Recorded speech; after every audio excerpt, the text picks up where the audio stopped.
Zoe, guardami un attimo, bellissima, ragazzi.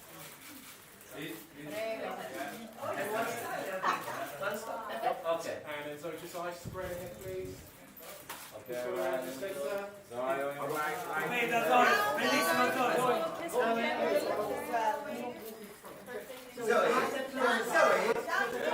Zoe, eyes to your right.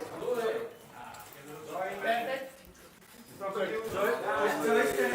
un attimo a sinistra, grazie, bellissimo. Eyes to your right, Zoe. Just on the left. Zoe, on the left, please. Zoe, just eyes on the back again. Yes, please.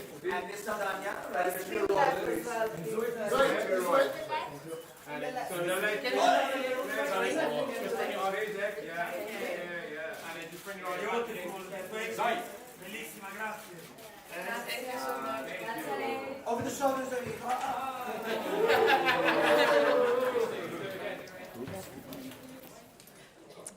Hello from the 77th Cannes Film Festival.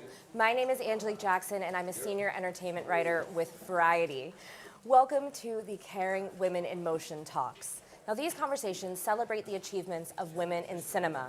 And given that our next guest is the highest grossing actress of all time, I would say that she fits the bill of a high achiever. Now everyone please give a warm welcome to actor and producer Zoe Saldaña.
Zoe Saldaña.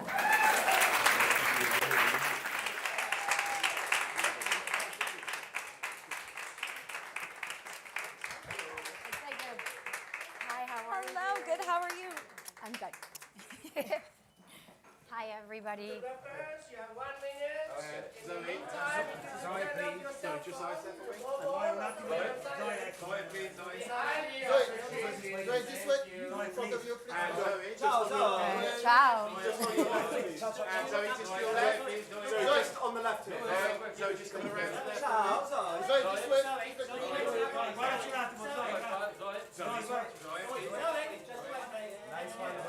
Zoe, just there for me. Zoe, Just there.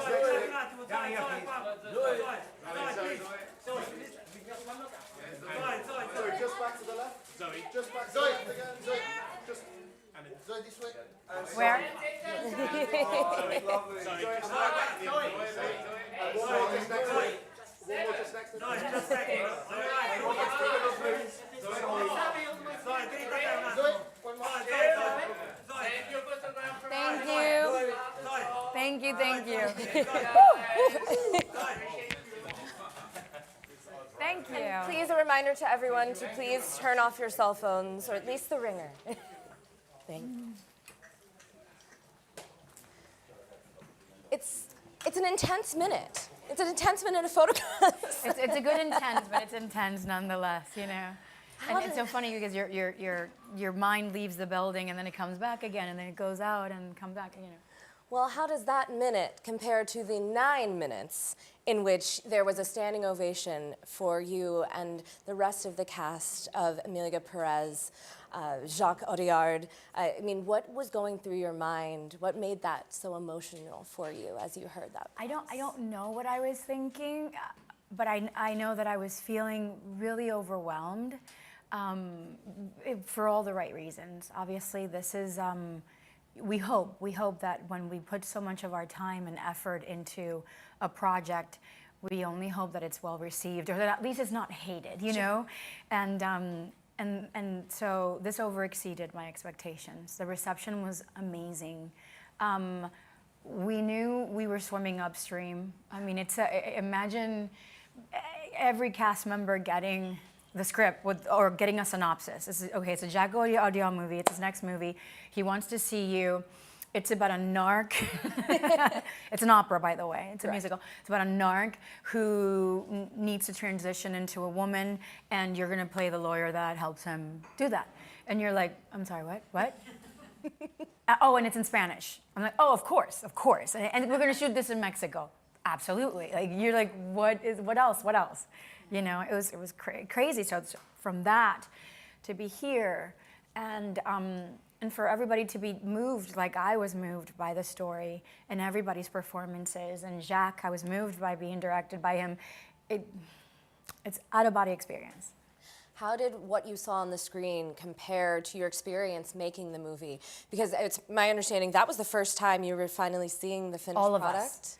The whole cast. I don't know if Jacques did that on purpose because he really wanted to just get like a natural, real response from us simultaneously with everybody, or it was impossible. I mean, we're all living in different countries and we're all coming from at different times, you know, arriving in Cannes, but it was special. It was definitely very special. Was there a moment where you stopped seeing yourself as Rita and you know, how sometimes that transcends? No.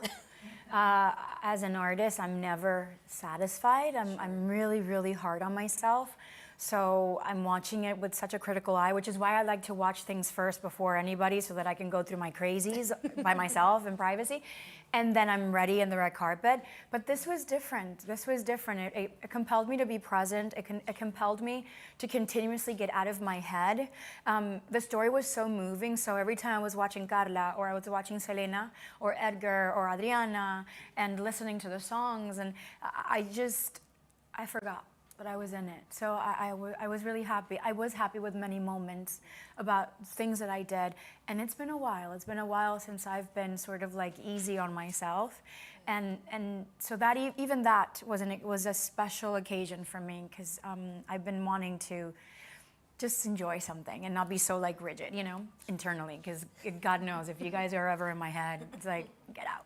Well, I'm glad you were easy on yourself because truly it is remarkable. I mean, we've seen you, and truly since Center Stage, we've seen just the way that you are such a talented physical performer, but even this film asked you to stretch even further beyond that. I mean, it is a full-blown musical, and some of these numbers are quite elaborate between the singing and the dancing, the choreography. What was it like to perform all of these numbers, and what do you remember about getting into all of it? Well, just I want to touch on what you said. It's a musical. Jacques was adamant about our transitions into sort of you know, those musical pieces or those songs or those choreographies to be seamless. He did not want to do a musical. He wanted an opera, and he got it because. I never, after a while, yes, I learned everything, but once we put it all together, it just felt like I was Rita, and trying to say something. So in my mind, obviously I was having all these separations, like my body was separated from what I was thinking, and I just felt like I was just basically manifesting Rita's inner thoughts. And if only all these people in this audience can really know how I truly feel about you, you know. So I was really into this. I was really into the words of what this song was saying because it was very characteristic of how Rita thinks. I think that very much comes through in these numbers because as in my experience, of course, specifically as a woman of color, there's a lot of times where I am asked to and do have to say or do or circumvent around certain things in the right way. And then my thoughts about it may be different in my actuality. And that was something that was so striking about Rita and how she navigates through the world. What did you make of her, that characterization and what she gets to portray of her inner life through this story? She's, I feel like when you meet her, she's desperate. She's desperately lonely. She's desperately hungry to grow. She's underappreciated, overlooked, underpaid, and very much invisible in a country where it's not her natural country. She wasn't born there, and now Latin America can be quite hard than all the Occidental sort of parts of the world when it comes to immigration and when it comes to people darker, because they're all of color, but we're all Latinos are like that, but there's a little bit of colonization, the colonized mentality that we still have maybe 500 years more to kind of like break out of, right? And that's a very complex conversation. So to be able to play someone like Rita in my native tongue, because Spanish is my first language, and as an Afro-Latina, I really wanted, and having the free agency that Jacques gave me to sort of like just put her together, get her in Mexico, because I want you for the part. You don't think you're Mexican? For me, I would believe it because it's a melting pot of so many cultures anyway. But just write your backstory and just, you know, and sometimes he'll be like, that's too much, that's too much. Just keep it for yourself, it's okay. Like, it's not gonna make it into the film. I'm just gonna, and I would tell him, I'm gonna write it anyway. I'm like, her mother is this and her dad, because I live always in the backstory of my characters, and so do many of the actors. So it was just delicious to sort of like surrender to that desperation of when you know you have so much of you that you want to share, and yet you are being kept from yourself and from your environment over reasons that you cannot control, nor do you want to change. It's just the way the world is. So living in that discomfort of Rita was interesting. It was awful as well, because that means that I have to surrender to sort of like the reality of like what so many people go through as being transplant and illegal aliens or immigrants and things like that. But also she was very smart, and there were these misconceptions that she had of what power is. You know, because her examples and her role models are her boss who exploits her day after day. So in her mind, it's like, if I have the power that he has, that these men have, then nobody will touch me. People will see me. I'll be pretty. I'll be able to buy a Saint Laurent purse, you know. But you know, obviously, throughout the course of the story, it comes with a price. Everybody in the end pays the price for that Faustian sort of choice that they all made, you know? I wanted to ask you about, in filling out that backstory, getting the opportunity to, you know, to play this role in your native tongue, to make sure that she was Dominican. You know, what does that mean to you to have that, you know, freedom and that you know, personal representation as well? When I realized that I have to continuously like practice my Spanish. Because like, you know, when you have to perform it, I'm kind of like, oh crap, like Carla speaks Castilian, like española, and I couldn't hold up to her beat, to her cadence, because I'm very gringa in so many ways. But it just, what was your question again? I'm sorry, guys. Getting to play a character who's explicitly Dominican. I mean, what did that mean? But here's the thing. Sure. Rita was Mexican. Yes. Because leaving as an early child, she acclimated into this environment. So very much like Rita thought like a Mexican. She navigated her life as a child that was raised in this culture, and she made her decisions according to that, but never lost sight of where she was. But I don't think that her being Dominican or her being Mexican ever was the most important thing. Sure. For her, it was that she was a lawyer and she was just tired of being poor and being powerless, you know? I mean more for you than for her. Oh, sorry. Okay, let me put Rita here. Rita's gonna sit for a minute. Yeah, for me, it was very liberating.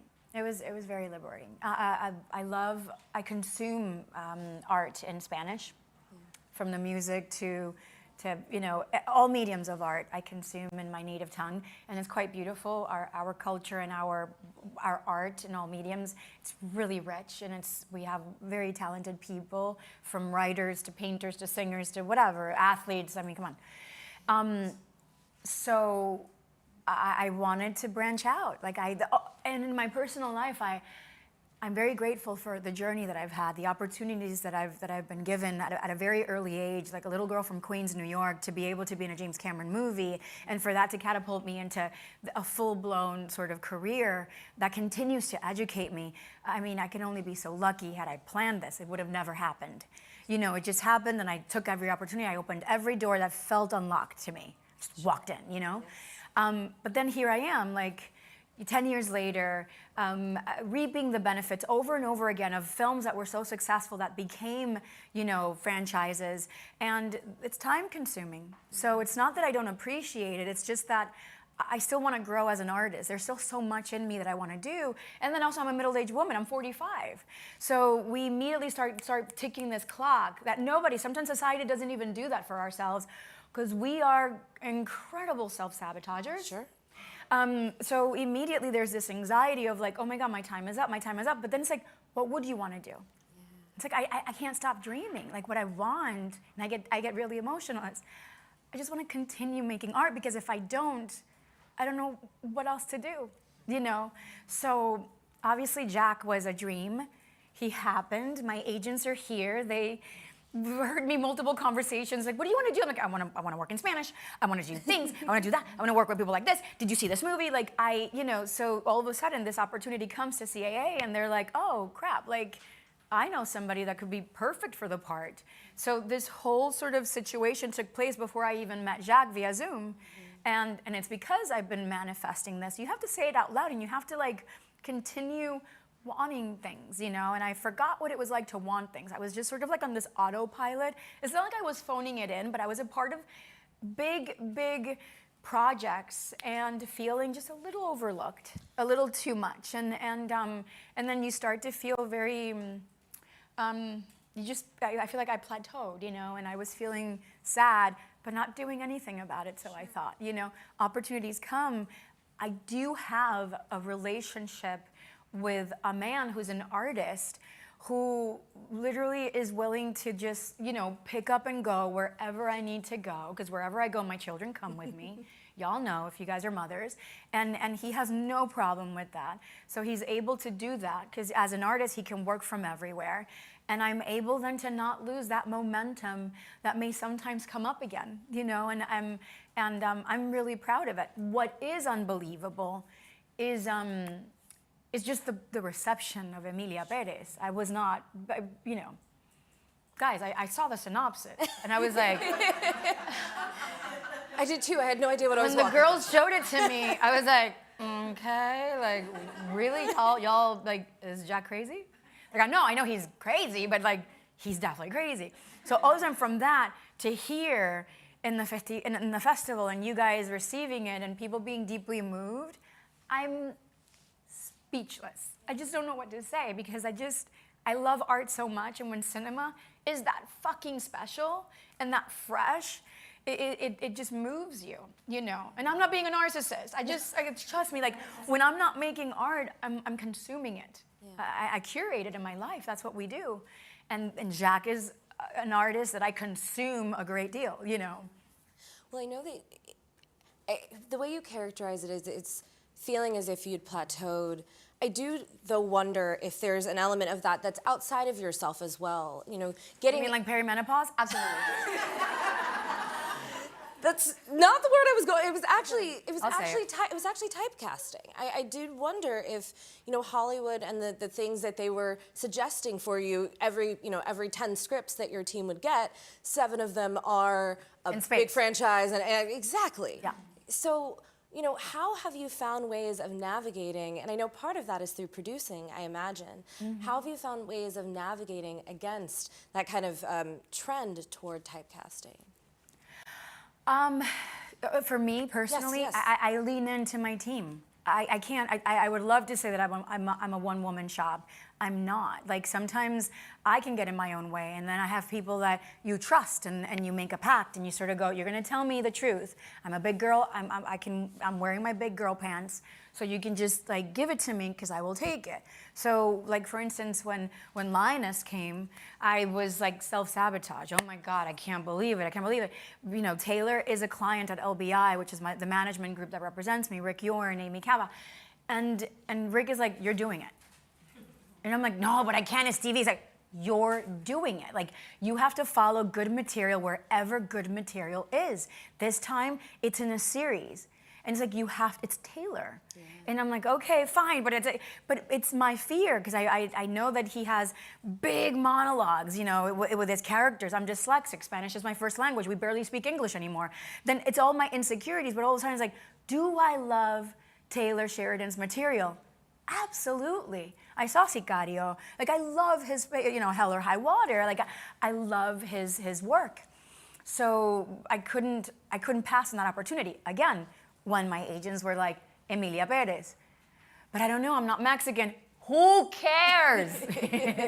Find a way to make it work, but just meet him. I was like, oh, absolutely. And then I meet him via Zoom, and there was just chemistry too between his personality and mine. And I just felt like, this is what I've been wanting. I've been wanting to work outside of the machine. I've been wanting to work in markets where just like art is just alive and growing, and it can go in this direction. I've been yearning for that, so I got it. And you definitely got it. It's remarkable. But I want to take a quick moment to acknowledge Carla. Por favor. This feels like such a breakout for her. What is it like to experience this alongside her? I mean, listen, I know it's been like 2 days, but what has it been like to experience that, knowing that you've had similar moments in your career as well? Carla's crazy, guys. Working with Carla was a trip because Carla was 3 people, you know, and she went all in, and Carla was living with these 2 characters, Manitas del Monte and Emilia, for 2 years because we had to push the film, you know, 7 or 8 months, so Carla's a devoted artist to her craft. So when I met her, she was already full on, like, half in, half out, and would jump into all these hats. It was a bit neurotic, but it was all working because Rita needed that. Yeah. Because Rita was sort of like, in my mind, I was like, oh, she's the Jiminy Cricket to this Pinocchio. Yeah. That's it. It's like, if Pinocchio wants to be a real boy, like, Carla, you know, Manitas wanted to be a real woman, because she is. She's a woman. But then you have this Jiminy Cricket that sometimes is your ally, And other times is your sort of like your conscious kind of going, no, this is too dangerous. So we used it all. We used it all. To be here today, knowing everything that she has gone through in her life to get here. And then for life to also give her this gift as an artist also. Because aside everything else that Carla is and what Carla has gone through, Carla is also a devoted actor who is 52, who was also having these second guesses of like, I'm all dried out, the big roles are never gonna come, these dreams don't exist. And it did for her. So to see this star being born before all of our eyes is very emotional. She's a pain in the ass, though. Shooting with her was, women, why are we so wonderfully complex? But it was worth it, because it all went into the work. Looking back, what would you say was the breakout moment for you? Like, when did you feel like you'd arrived, if you will? Avatar. It was definitely Avatar. I went from, just being in small and big productions, but in a very, very small way, to being, this princess from this foreign planet and it reached the whole world. And I would travel, across the world. I was being photographed by people. I was being able to get meetings with producers and directors that I had never known. I've never thought I could ever meet. I was being offered roles because I always thought that I needed to fight for them and work really hard for them. And at the end of the day, those are the ones that I've always enjoyed the most. Sure. I miss that. You can get bags all you want, but the one bag you buy yourself is the one bag you wear until it's dangling off of its last chain. So that is a representation of who you are also in your craft. When you work really hard for something, you don't take any minute for granted. And at least I'm that kind of individual. Jacques' movie, working for that, auditioning for that, and getting that part reignited a fire in me that I was the one putting out myself. I feel like that's an important message for people to hear too, is that you can, as I introduced, the highest grossing film actress of all time. Jesus Christ. I know. And still have self-doubt. We all have self-doubt. Are you kidding me? I don't. And one thing I've realized is that even though I've been a very extroverted person, that's a character. I'm extremely shy. I am in the closet of my mind more than I am interacting with the world, and it is dark in there, and it is so fucking isolating. So I'm tired of that. If I for the second half of my life, I want to go back to that fearlessness that we have when we were children. When you first start somewhere and people kind of go, hey, you want to do this? Sure. You want to go there? Okay. And that you're not afraid. You're not afraid about what others may think. You're like, I have nothing. So what do I have to lose? Let me just take this leap. I felt reignited with Emilia Perez. Well, you mentioned your husband and your kids who are kind of ready to pick up and go anywhere. Oh, those Italians. Yeah. Filmmaking has really become a family business for all of you. Your sisters, of course, also you have Cinestar Pictures. Tell me a little bit about that experience of getting to share this thing that you love so much in so many different ways with all of those people that you love so much. Well, I'm not the only one that shares. They're artists in their own right. My husband has always wanted to be a director since he was a little boy, and he's a multidisciplinary artist. He doesn't understand the meaning of it because Marco understands maybe half of what I say, but it's okay. It's how we work. Marco's an exceptional artist and a curator of art, and he's like such a snob of art as well. Earlier this year, he directed and produced. We both produced a short that made it into the Venice Biennale, and it was a part of the Vatican, the pavilion of the Vatican, and so that was me taking a leap into his field. Yeah. And Marco has been taking giant leaps into mine because it's what we're naturally interested in. So it is only fair to add that kind of support. If I'm an actor and he's a director, Marco's gonna give me parts. That's like, it's gonna keep me working forever. If I'm an actor and an avid reader of good content, I want to continue working with him the same way that I want to work with my sisters. I feel like I've been working with my sisters since we were born. Of course. We're like ride or die, like, you know, rough riders, but also very respectful of each other's taste. The fortune that we have is that we have a common interest in the fact that we love cinema and storytelling. That's natural and innate in all of us, as you know, subjectively. Making money out of it just felt like the next thing to do. You know what I mean? Like, why work with others when you're right here, we're aligned, this is what you want to do, let's make it work. And we vacillate between the manifesto that we have of giving visibility to women and female stories that are unapologetically women. Mm-hmm. We're not here to sanctify women, we're here to just put a lens on the complexities that make us who we are. And so far up until now, everything that we've done, we're very much aligned with that. Yes. And that's really great. They're producing Lioness with me as well. Like I was able to bring them on board, and Taylor's really supportive of that. So that also gives us an ability to stay together as a traveling circus, guys. And what could you ask for? You know, what else? What else could I ask for? Marco's my challenger. Marco's the one that every time I kind of go, I think I'm good. Marco's like, no, let's do more. So he keeps me young, and I think I keep him young too. What was it like to watch his process, particularly on The Absence of Eden as well? Being, you know, you're one of the stars of this film, and he's the director. What was it like to watch what his process was like as a filmmaker? He's incredible. Marco is so prepared. Everything from writing a story to putting it together, raising the money. Marco wears all the hats, and he gives 110% to every hat. My job moving forward for his next project is to make sure that Marco leaves a little bit more of his energy, so that when he finally gets to the playground that he's been designing, which is to be on set, he has the energy, he has the presence, and just the joy, so that he won't be so boggled down with the work. He's exceptional at what he does, and I truly respect him and I look up to him. Being directed by him is incredible because he knows exactly what he wants.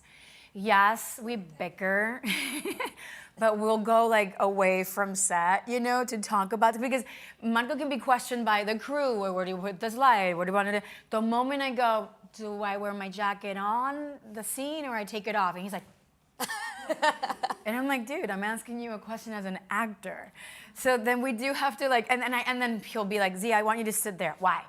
You know, so we're still a marriage, you know, in how we make art, but also we're not going to apologize for it. We're not robots. No. So if you happen to witness Marco and I in a full-blown, like, passionate discussion about why he believes this movie was worthy of an Oscar and I don't, or vice versa, like I said, he is the snob. I like everything. Marco, you know, so be it. But we're fine. You know what I mean? Like my hope is that we continue. You know, we always talk about Frances McDormand and her husband. Yes. And if they've made it work, and they challenge each other, and they keep learning, and they keep stimulating each other in so many different ways, that's what we want. Well, listen, art is emotional, and if Yes. it wasn't, then what would we all be doing here?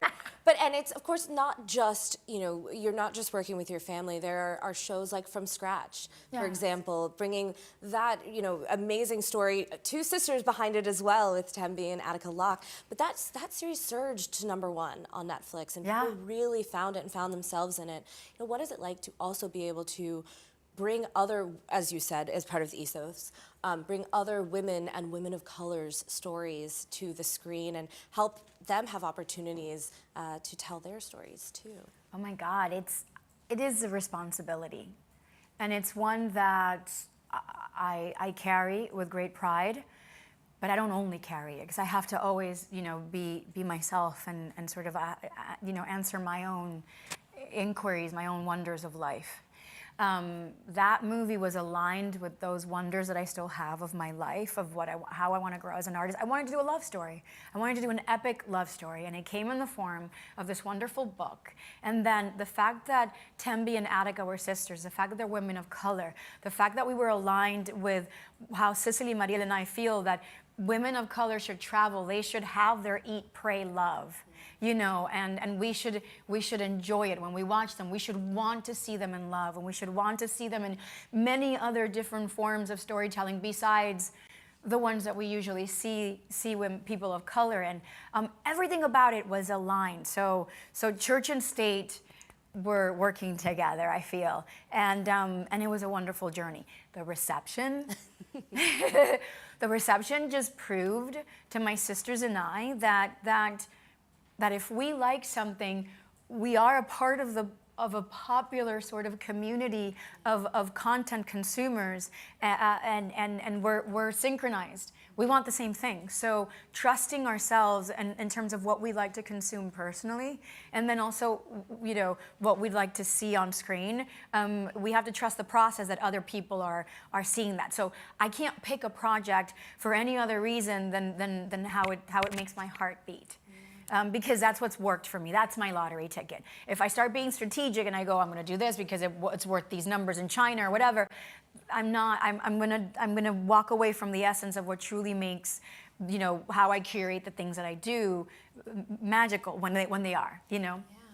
Well, I mean, that is the taste element of it, and the love element of it, and the passion element of it, I think are a big reason why we can share those stats that we do, is because even though, yes, those franchises became big, they weren't necessarily huge to start with, and all of your work seems driven in that same way. I did want to ask you as we It's true.